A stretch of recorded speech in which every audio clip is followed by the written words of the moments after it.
نحمدہ ونصلی علی رسولہ الکریم اما بعد فاعوذ باللہ من الشیطان الرجیم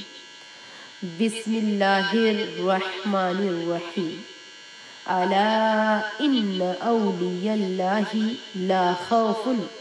علیہم ولا هم یحزنون۔ سن لو بے شک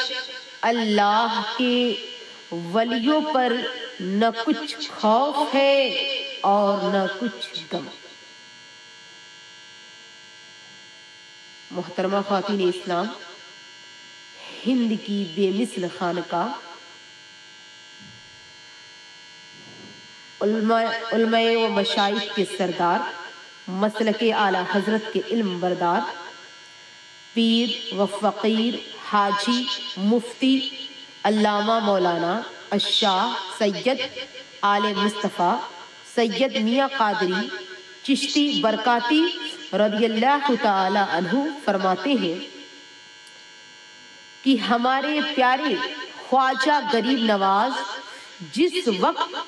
بغداد مقدس پہنچے تو اس وقت قطب الاقطاب محبوب سبحانی شیخ عبد القادر جیلانی رضی اللہ تعالی عنہ یعنی بوڑھے ہو چکے تھے۔ خواجہ غریب نواز جب بغداد شریف پہنچے تو اس وقت پیرے پیرا میرے میرا شاہ جیلا بوڑھے ہو چکے تھے۔ حضور غوث اعظم نے فرمایا کہ ہمارے خالے ذات بھائی کو، جب آپ نے حضور غوث اعظم نے جب خواجہ غریب نواز کو دیکھا تو فرمایا کہ ہمارے خالہ ذات بھائی کو ہمارے خاص حجرے میں ٹھہرایا جائے اور 3 دن تک ہمارے پیر غوث اعظم رضی اللہ تعالی عنہ ہمارے خواجہ غریب نواز کی مہمان نوازی کی۔ تیسرے دن تنہائی خلوت میں اپنے پیارے بھائی کو سینے سے لگایا اور اس کے بعد ارشاد فرمایا کہ جاؤ، ہمیں امید ہے کہ تم بغداد پھر واپس آؤ گے، لیکن ہماری ملاقات نہیں ہوگی اور میں نے جان لیا ہے کہ تمہارا حصہ کہاں ملنے والا ہے۔ ہمارے پیارے خواجہ پھر جب دوبارہ حج کے بعد بغداد شریف آئے تو معلوم ہوا کہ غوث اعظم رضی اللہ تعالیٰ عنہ کا وصال ہو چکا ہے۔ میری اسلام کی مقدس شہزادیوں،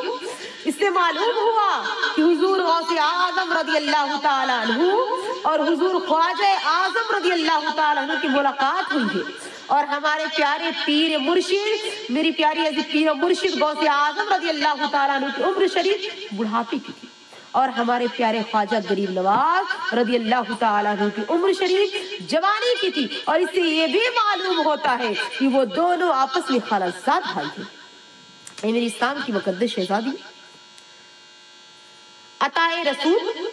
ہمارے پیارے خواجہ غریب نواز رضی اللہ تعالیٰ عنہ جب دہلی سے اجمیر شریف کے لیے روانہ ہوئے